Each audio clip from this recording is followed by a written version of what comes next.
Es cierto, siempre he sido nervioso, muy nervioso, terriblemente nervioso. Pero, ¿por qué afirman ustedes que estoy loco? La enfermedad había agudizado mis sentidos, en vez de destruirlos o embotarlos, y mi oído era el más agudo de todos. Oía todo lo que puede oírse en la tierra y en el cielo. Muchas cosas oí en el infierno. ¿Cómo puedo estar loco, entonces? Escuchen y observen con cuánta cordura, con cuánta tranquilidad les cuento mi historia. Me es imposible decir cómo aquella idea se metió en mi cabeza por primera vez, pero, una vez concebida, me acosó noche y día. Yo no perseguía ningún propósito, ni tampoco estaba colérico. Quería mucho al viejo. Jamás me había hecho nada malo, jamás me insultó. Su dinero no me interesaba. Me parece que fue su ojo. Sí, eso fue. Tenía un ojo semejante al de un buitre, un ojo celeste y velado por una tela. Cada vez que lo clavaba en mí se me helaba la sangre. Y así, poco a poco, muy gradualmente, me fui decidiendo a matar al viejo y librarme de aquel ojo para siempre. Presten atención ahora. Ustedes me toman por loco, pero los locos no saben nada. En cambio, si hubieran podido verme, si hubieran podido ver con qué habilidad procedí, con qué cuidado, con qué previsión, con qué disimulo me puse a la obra. Jamás fui más amable con el viejo que la semana antes de matarlo. Todas las noches, hacia las 12, hacía yo girar el picaporte de su puerta y la abría. Oh, tan suavemente. Y entonces, cuando la abertura era lo suficientemente grande para meter la cabeza, levantaba una linterna sorda, cerrada, completamente cerrada, de manera que no se viera ninguna luz, y tras ella pasaba la cabeza. Oh, ustedes se hubieran reído al ver cuán astutamente pasaba la cabeza. La movía lentamente, muy, muy lentamente, a fin de no perturbar el sueño del viejo. Me llevaba 1 hora entera introducir completamente la cabeza por la abertura de la puerta, hasta verlo tendido en su cama. ¿Un loco hubiera sido tan prudente como fui? Y entonces, cuando tenía la cabeza por completo dentro del cuarto, abría la linterna con cuidado. Con tanto cuidado. Sí, con cuidado iba abriendo la linterna, pues crujían las bisagras. La iba abriendo lo suficiente para que un solo rayo de luz cayera sobre el ojo de buitre. Y esto lo hice durante 7 largas noches. Cada noche, a las 12. Pero siempre encontré el ojo cerrado, y por eso me era imposible cumplir mi obra, porque no era el viejo quien me irritaba, sino el mal de ojo. Y por la mañana, apenas iniciado el día, entraba sin miedo en su habitación y le hablaba resueltamente, llamándolo por su nombre con voz cordial y preguntándole cómo había pasado la noche. Ya ven ustedes que tendría que haber sido un viejo muy astuto para sospechar que todas las noches, justamente a las 12, iba yo a mirarlo mientras dormía. Al llegar la 8ª noche, procedí con mayor cautela que de costumbre al abrir la puerta. El minutero de un reloj se mueve con más rapidez de lo que se movía mi mano. Jamás, antes de aquella noche, había sentido el alcance de mis facultades, de mi sagacidad. Apenas podía contener mi impresión de triunfo, pensar que estaba ahí, abriendo poco a poco la puerta, y que él ni siquiera soñaba con mis secretas intenciones o pensamientos. Me reí entre dientes ante esta idea, y quizá me oyó, porque lo sentí moverse repentinamente en la cama, como si se sobresaltara. Ustedes pensarán que me eché hacia atrás, pero no. Su cuarto estaba cubierto en una profunda oscuridad. Ya que el viejo cerraba completamente las persianas por miedo a los ladrones, yo sabía que le era imposible distinguir la abertura de la puerta, y seguí empujando suavemente. Suavemente. Había ya pasado la cabeza y me disponía a abrir la linterna, cuando mi pulgar resbaló en el cierre metálico y el viejo se enderezó en el lecho gritando: «¿Quién está ahí?». Permanecí inmóvil, sin decir nada. En 1 hora entera no moví ni un músculo, y en todo ese tiempo no oí que volviera a acostarse en la cama. Seguía sentado, escuchando, tal como yo lo había hecho, noche tras noche, mientras escuchaba en la pared los taladros cuyo sonido anuncia la muerte. Oí de pronto un leve quejido, y supe que era el quejido que nace del terror. No expresaba dolor o pena. Oh, no. Era el ahogado sonido que brota del fondo del alma cuando el espanto la sobrecoge. Bien conocía yo ese sonido. Muchas noches, justamente a las 12, cuando todo mundo dormía, surgió de mi pecho, ahondando con su espantoso eco los terrores que me enloquecían. Repito que lo conocía bien. Entendí lo que estaba sintiendo el viejo, y le tuve lástima, aunque en el fondo de mi corazón me reía. Comprendí que había estado despierto desde el primer leve ruido, cuando se movió en la cama. Había tratado de decirse que aquel ruido no era nada, pero no lo consiguió. Pensaba, no es más que el viento en la chimenea, o un grillo que chirrió una sola vez. Sí, había tratado de darse ánimos con esas suposiciones, pero todo había sido en vano. En vano porque la muerte se había aproximado a él, deslizándose furtiva, y envolvía a su víctima. Y la fúnebre influencia de aquella sombra imperceptible era la que lo movía a sentir, aunque no podía verla ni oírla, a sentir la presencia de mi cabeza dentro de la habitación. Después de haber esperado un largo tiempo, con toda paciencia, sin oír que volviera a acostarse, resolví abrir una pequeñísima ranura en la linterna. Así lo hice. No pueden imaginarse con cuánto cuidado, con qué inmenso cuidado, hasta que un fino rayo de luz, semejante al hilo de una araña, brotó de la ranura y cayó de lleno sobre el ojo de buitre. Estaba abierto de par en par, y yo empecé a enfurecerme mientras lo miraba. Lo vi con toda claridad, de un azul apagado y con aquella horrible tela que me helaba hasta el tuétano.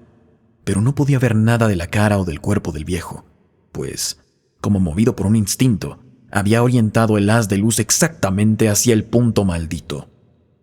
¿No les he dicho ya que lo que toman erradamente por locura es solo una excesiva agudeza de los sentidos? En aquel momento llegó a mis oídos un resonar apagado y presuroso, como el que podría hacer un reloj envuelto en algodón. Aquel sonido también me era familiar. Era el latir del corazón del viejo. Aumentó aún más mi furia, tal como el redoblar de un tambor estimula el coraje de un soldado. Pero, incluso en ese momento, me contuve y seguí en silencio. Apenas respiraba. Sostenía la linterna de modo que no se moviera, tratando de mantener con toda la firmeza posible el haz de luz sobre el ojo.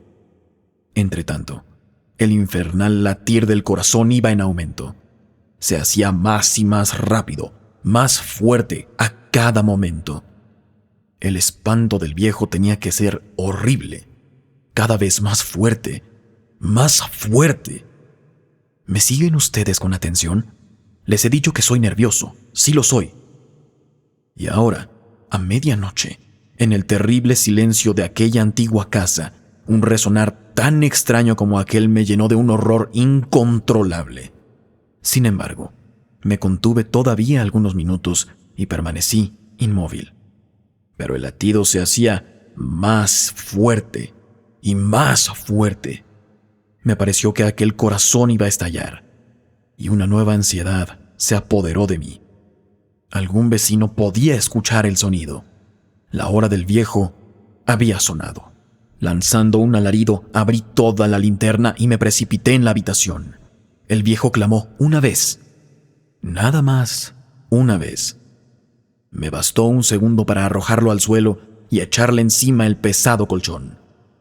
Sonreí con felicidad al ver lo fácil que había sido todo, pero durante varios minutos el corazón siguió latiendo con un sonido ahogado. Claro que no me preocupaba, pues nadie podría escucharlo a través de las paredes, cesó por fin de latir. El viejo había muerto. Levanté el colchón y examiné el cadáver. Sí, estaba muerto, totalmente muerto. Apoyé la mano sobre el corazón y la mantuve así mucho tiempo. No se sentía el más mínimo latido.